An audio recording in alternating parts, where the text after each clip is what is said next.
Alhamdulillahi Rabbil Alameen. Wassalatu wassalamu ala ashrafil anbiya'i wal mursaleen. Nabiyyina Muhammadin wa ala alihi wa ashabihi ajma'in amma ba'd.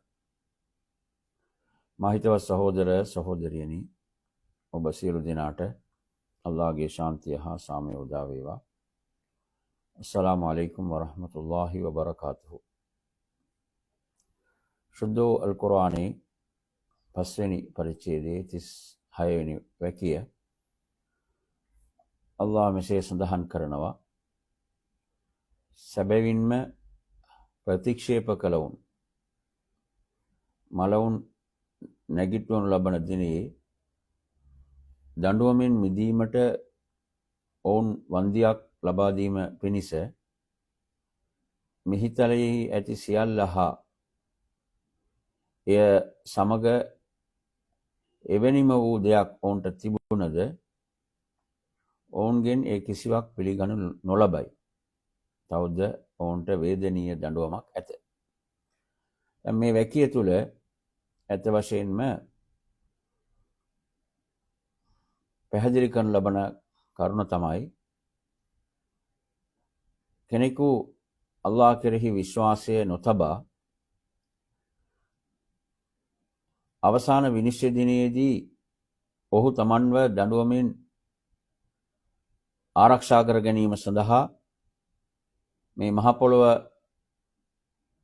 හා සමාන, මේ මහ පොළොව ඇති සියල්ල හා සමාන දේ ඔහු තමන්ව දඬුවමින් ආරක්ෂා කර ගැනීම සඳහා වන්දිය වශයෙන් පිරිනැමුවද එය අල්ලාහ් ඉදිරියේ පිළිගනු ලබන්නේ නැහැ කියන කාරණාව. ඉතින් ඇත්ත වශයෙන්ම විශ්වාසය කොතරම් වටිනා දෙයක්ද කියන එක මෙයින් තහවුරු වෙනවා. කෙනෙකු අල්ලාහ් කෙරෙහි විශ්වාසය තැබීම තමයි මුල්ම කරුණ. අල්ලාහ් කෙරෙහි විශ්වාසය නොතබා ඔහු කුමන යහපතක් කළත් අල්ලාහ් ඉදිරියේ එයට කිසිදු පිළිගැනීමක් නැහැ. කිසිදු පිළිගැනීමක් නැහැ. ඉතින් ඇත්ත වශයෙන්ම සහෝදර සහෝදරියනි, මේ කාරණාව අපි හොඳින් වටහා ගන්න ඕන. දැන් ගෙදරක සිටිනවා මව හා පියා. දරුවෙකු ඒ දෙදෙනාට අවනත වීමේ මුල්ම කටයුත්ත කාරණාව තමයි ඔවුන්ව දෙමාපියන් වශයෙන් පිළිගැනීම. මේ මගේ මව, මේ මගේ පියා කියා ඔහු පිළිගත යුතුයි. ඔහු එය පිළිගන්නේ නැතුව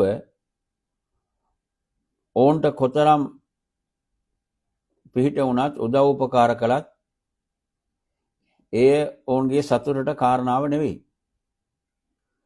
කියන්නේ මුලින්ම ඔවුන්ව පිළිගත යුතුයි. මේ මගේ අම්මා, මේ මගේ තාත්තා. ඉතින් ඇත්ත වශයෙන්ම මේ මුළු මහත් විශ්වය මවා පාලනය කරන එකම මැවුම් කරුවා අල්ලාහ් කෙරෙහි මුලින්ම විශ්වාසය තැබිය යුතුයි. ඔහු කිසිදු යහපතක් කළේ නැහැ. ඔහු විශ්වාස කළා පමණයි නම් ඒ ප්‍රමාණවත් ඔහු ස්වර්ගයට ඇතුළු වීමට. ඒ කියන්නේ පරමාණුවක තරම් හෝ විශ්වාසය කෙනෙකු තුළ පවතී නම් ඔහුත් නිරයෙන් පිටත් වෙනවා. ඔහු කිසිදු යහපතක් කළේ නැහැ. ඔහු අල්ලාහ් කෙරෙහි, ඒ අවසාන දූතවරයා කෙරෙහි විශ්වාසය තැබුවා පමණයි. වෙන කිසිදු යහපතක් කළේ නැතත් ඔහුටත් ස්වර්ගයට ඇතුළු වීමේ අවස්ථාව තිබෙනවා. නමුත් මේ විශ්වාස නොකළ ඔහු කොපමණ යහපතක් කළත් එයට අල්ලාහ් ඉදිරියේ කිසිදු වටිනාකමක් පිළිගැනීමක් නැහැ. මේක අපි හොඳින් වටහා ගත යුතුයි. තහවුරු කරගත යුතුයි. ඉතින් අවසාන විනිශ්චය දිනයේදී සමහර විශ්වාසවන්තයින් පවා ඔවුන් කළ වැරදි ක්‍රියාවන් වෙනුවෙන් නිරයට ඇතුල් කරනු ලබනවා. නිරයට විනිශ්චයෙන් පසු නිරයට ඇතුල් කරනු ලබනවා. ඔවුන් තමන්ගේ ඒ වැරදි ක්‍රියාවන්ට සාපේක්ෂ දඬුවමක් ලබා ගැනීමෙන් පසුව ඔවුන් නිරයෙන් පිටත් කරනු ලබනවා. ඔවුන් සදාතනිකව නිරයේ සිටින්නේ නැහැ. ඉතින් කොතරම් දුරට කිව්වා නම් ඔහු කිසිදු යහපතක් ඔහුගේ ජීවිතයේ කළේ නැහැ. ඔහු අල්ලාහ් කෙරෙහි විශ්වාසය තැබුවා. අල්ලාහ්ගේ දූතවරයා කෙරෙහි විශ්වාසය තැබුවා. ඒ යහපත පමණයි ඔහු තම ජීවිතයේ කළේ. එවැනි පුද්ගලයෙකු වුවත් නිරයෙන් පිටත් කරනු ලබනවා. ඉතින් අත වශයෙන්ම අල්ලාහ් අවසාන විනිශ්චය දිනේදී ප්‍රශ්න කරනවා මිනිසාගෙන්. දැන් නුඹට නියමිත මේ දඬුවමෙන් නුඹ ආරක්ෂා කර ගැනීමට මේ මහ පොළොව හා සමාන මේ මහ පොළොව හා සමාන වටිනා දෙයක් තිබුණත් වටිනා දෙයින් පිරී තිබුණත් නුඹ ඒ සියල්ල පන්දි වශයෙන් ඉදිරිපත් කර මේ දඬුවමෙන් නුඹ ආරක්ෂා කර ගන්නවාද කියලා අල්ලාහ් ප්‍රශ්න කරනවා. එවිට ඔහු කියනවා එසේය. මේ මහ පොළොව හා සමානව වටිනා දේ ඒ රන් වෙන්න පුළුවන් රිදි වෙන්න පුළුවන් ඒ වටිනා දේ පිරී පැවතුනත් ඒ සියල්ල මා වන්දි වශයෙන් ඉදිරිපත් කර මේ දඬුවමෙන් මම ආරක්ෂා කර ගන්නවා කියලා.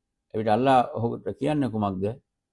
මා නුඹෙන් අපේක්ෂා කළේ ඊටා සුළු දෙයක්. මෙච්චර ලොකු දෙයක් මා නුඹෙන් අපේක්ෂා කළේ නැහැ. නුඹෙන් මා අපේක්ෂා කළේ මට කිසිවක් සමාන නොකර මට යාඥා කළ යුතුයි. මට කිසිවක් ආදේශ නොකළ සමාන නොකළ මට යාඥා කළ යුතුයි. මෙයයි මම මෙලොව ජීවිතේ නුඹෙන් අපේක්ෂා කළපු දේ. නමුත් නුඹ ඒ ප්‍රතික්ෂේප කළා. මා හැර නුඹ සිතන දේවල් වලට නුඹ යාඥා කළා.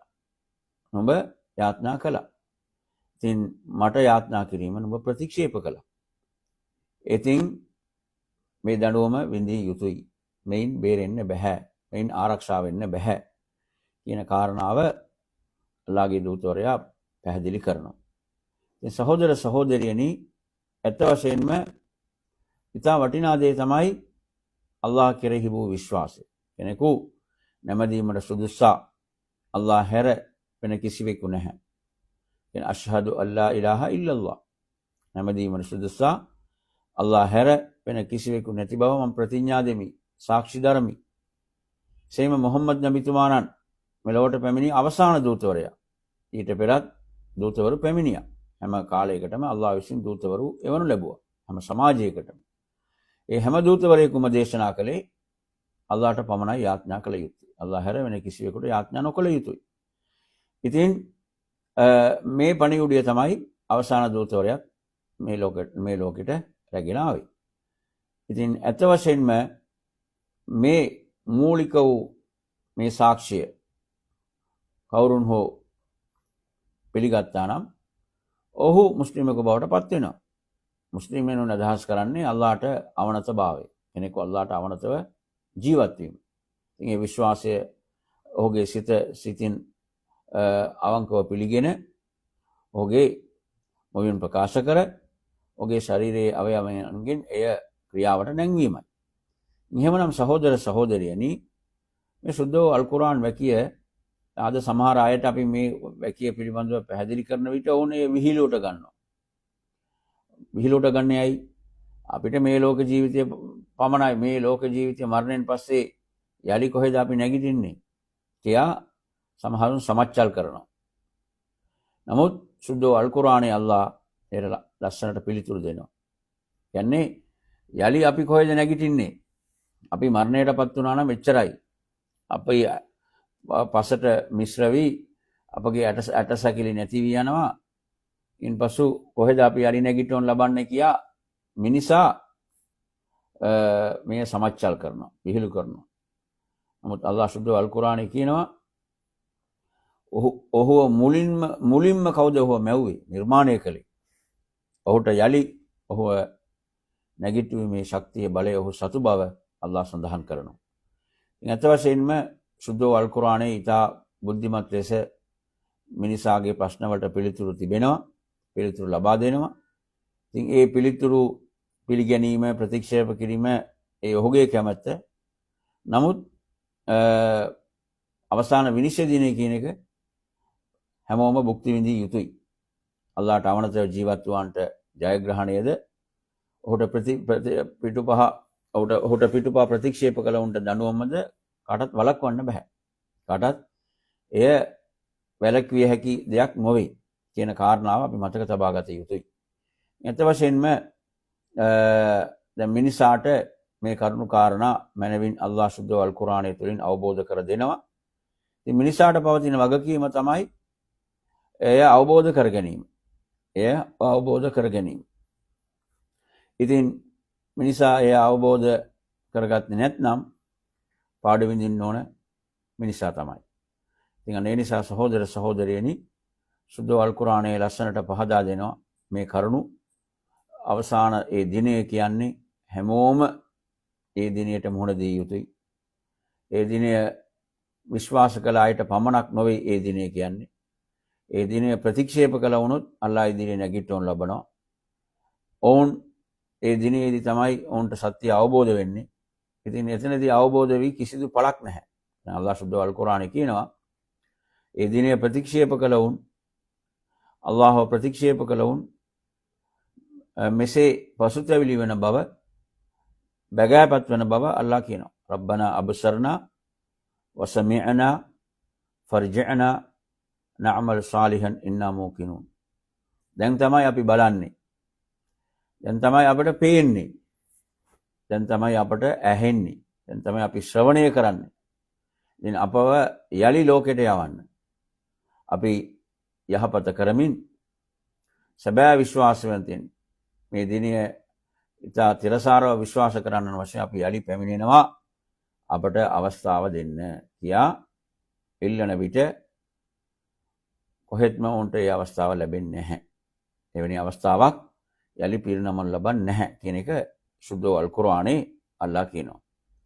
ඉතින් මෙය අල්ලාහ් පෙරාතුවම කියනවා මේ සිදුවීමට පෙරම කල් වේලා ඇතුවම මේ විදිහටයි මේ දිනය ප්‍රතික්ෂේප කළවුන් බගාපත්ව පසුතැවිලි වී ඉල්ලන්නට යන්නේ කියන කාරණාවත් සුද්ධ අල් කුර්ආනය කල් වේලා ඇතුවම පැහැදිලිව සඳහන් කරනවා. සහෝදර සහෝදරියනි අත වශයෙන්ම මිනිසා මේ පිළිබඳව සිතා බැලිය යුතුයි. මිනිසාගේ මෙලොව ජීවිතය යනු කිසිදු අරමුණකින් තොර වූ ජීවිතයක් නොවේ. අල්ලාහ් සුද්ධ අල් කුර්ආනයේ විමසනවා ඔබලා සිතාගෙන සිටිනවාද අපි ඔබලාව නිකමට නිර්මාණය කළ බව කියා අල්ලාහ් සඳහන් විමසනවා. ඔබලා යලි අප වෙත නොපැමිණෙන බව සිතාගෙන සිටිනවාද කියලා. ඉතින් අත වශයෙන්ම මේ ලෝකේ අපි දකින මේ බලගත්ු සැලස්මක් සහිත මේ ලෝකය නිකමට මවුන් ලැබුවේ නැහැ. ඉතින් මේ ජීවිතයේ අරමුණ තමයි මිනිසාට පිරිනම ඇති මේ ජීවිතයේ අරමුණ තමයි තමන්ව මවපු මැවුම් කරුවාට අවනතව ජීවත් වීම. ඉතින් අත වශයෙන්ම ඒ තුළ තමයි මිනිසාගේ සැබෑ වූ සදාතනික වූ ජයග්‍රහණය පවතින්නේ. එසේ නොවන විට එහි පාඩුවත් විඳිය යුත්තේ ඔහුයි. අල්ලාහ් කියනවා වලා තසිරු වාසිරතුන් විසර උඛරා. කෙනෙක්ගේ ඒ පාපයන් කියන බර තවත් කෙනෙකු උසුලන්නේ නැහැ. ඔවුන් තමයි ඒ උසුලන්නට ඕන. මේ ලෝකේ අපි කවුරුන් වෙනුවෙන් කුමක් කළත් සිය අවසානයේදී ඒ විඳිය යුත්තේ ඔහු පමණයි. ඒට තවත් කෙනෙකු ඉදිරිපත් වන්නේ නැහැ. ඔහු කවුරුන් වෙනුවෙන් කළත් ඔහු තනිව තමයි ඒ සියල්ලට මුහුණ දී යුත්තේ. මිය ගියත් ඔහු තනිව තමයි ඔහුගේ ඒ අවසන් කටයුතු සිදුවන්නේ. හැමෝම කළත් ඔහු තනිව තමයි ඒ ජීවිතය ගත කරන්න ඕන. ඉතින් මේ සියල්ලට ඔහු මුහුණ දී යුත්තේ තනිව. ඉතින් මේ පිළිබඳව ඔහු මදක් විමසා බැලිය යුතුයි. ඉතින් මට පිහිටට එන්නේ කවුද? මට පිහිටට එන්නේ කුමක්ද? ඔහුට පිහිටට එන්නේ ඔහු අල්ලාහට අවනතව ඔහුගේ දහම අනුව ඔහු ජීවත් වෙමින් යහපත කළා නම් ඒ යහපත් ක්‍රියාවන් පමණයි ඔහුගේ පිහිටට පැමිණෙන්නේ කියන එක සුද්ධ අල් කුර්ආනය ලස්සනට පැහැදිලි කරනවා. ඉතින් සහෝදර සහෝදරියනි අත වශයෙන්ම මේ සත්‍ය අල්ලාහ් අපට සුද්ධ අල් කුර්ආනයෙන් පහදා දෙනවා. කිසිවෙකුට අල්ලාහ් ඉදිරියට ගොස් කියන්න බෑ මට මේ කිසිවක් ලැබුණ නැහැ, මේ කිසිදු පණිවුඩයක් මට පැමිණියේ නැහැ කියා කියන්නට බෑ. ඒ සියල්ල සුද්ධ අල් කුර්ආනයේ ලස්සනට අල්ලා සඳහන් කර තිබෙනවා. ඉතින් අන්න ඒ නිසා සහෝදර සහෝදරියනි, අපි මේ සත්‍ය අවබෝධ කරගෙන අපි අල්ලා විසින් පිරිනමන ලද ඒ දහමට අනුව ඉස්ලාම් යනු මුළු ලෝවාසී ජනතාවටම පිරිනමන ලද ජීවන ක්‍රමයක්, ජීවන සැලැස්මක්. ඉස්ලාම් යනුවෙන් අදහස් කරන්නේ අවනතභාවය. අල්ලාහට අවනතව කෙනෙකු ජීවත් වන විට ඔහුගේ ජීවිතයට ඒ සාමය, සෞභාග්‍ය ඔහුට ලැබෙනවා. ඔහුගේ මෙලොව හා මතුලොව ජීවිතයේ සාර්ථකත්වය ඒ තුලයි රඳා පවතින්නේ. ඒ නිසා සහෝදර සහෝදරියනි, මේ කරුණු කාරණා මනවින් අපි වටහාගෙන අවබෝධ කරගෙන අපි ජීවත් වෙමු කියා පවසා මම අවසන් කරනවා. ඔබ සියලු දෙනාට අල්ලාහගේ ශාන්තිය හා සාමය උදා වේවා. අස්සලාමු අලයිකුම් වරහ්මතුල්ලාහි වබරකාතුහු.